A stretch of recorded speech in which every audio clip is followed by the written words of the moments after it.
करीब करीब 17 साल का वनवास, 18 महीने की जेल, 4 साल की उम्र में भी जेल जाने की नौबत आई, इलाज के नाम पर विदेश भागना पड़ा। शेख हसीना की ढाका में शेख हसीना की रैली पर ग्रेनेड अटैक, 24 लोगों की मौत, उसके मास्टरमाइंड का आरोप लगा, उम्र कैद की सजा हुई।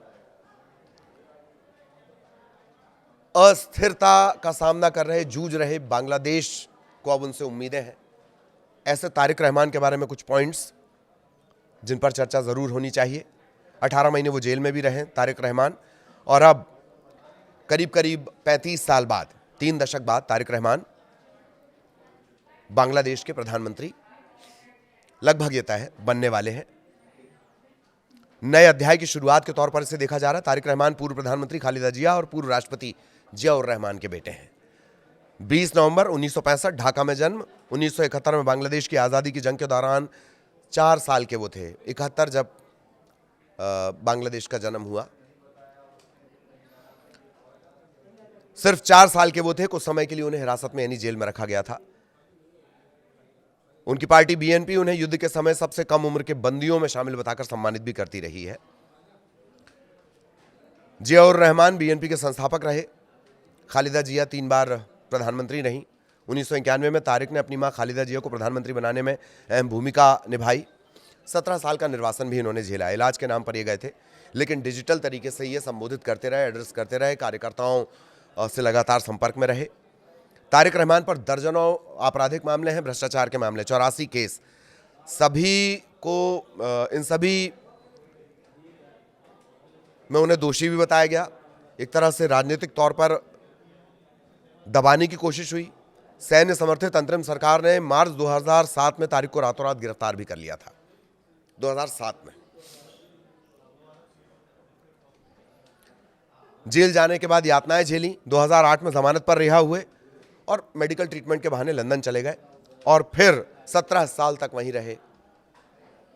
वहीं से कमान बीएनपी की संभालते रहे। 2024 में शेख हसीना की सरकार गिरने के बाद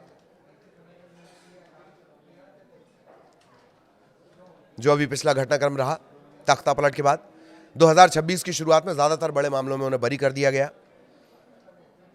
2018 का वो मामला जिसमें उम्र कैद की सजा सुनाई गई थी, उसमें भी उन्हें बरी कर दिया गया। सुप्रीम कोर्ट ने भी यही कहा, दोषमुक्त हैं वो, अब बरी हैं।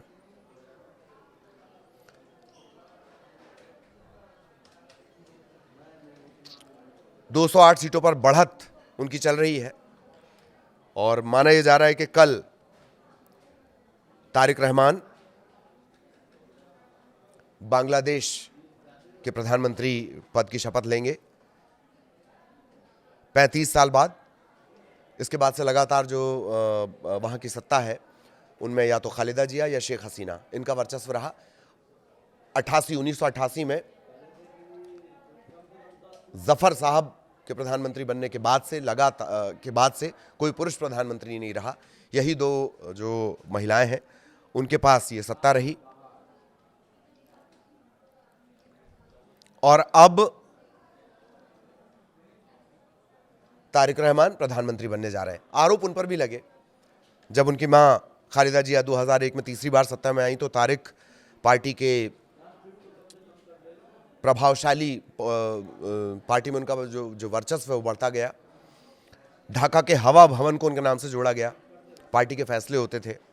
भ्रष्टाचार, घूसखोरी, सत्ता के दुरुपयोग के आरोप लगे। शैडो पीएम उन्हें कहा जाता था, डार्क प्रिंस उन्हें कहा जाता था। और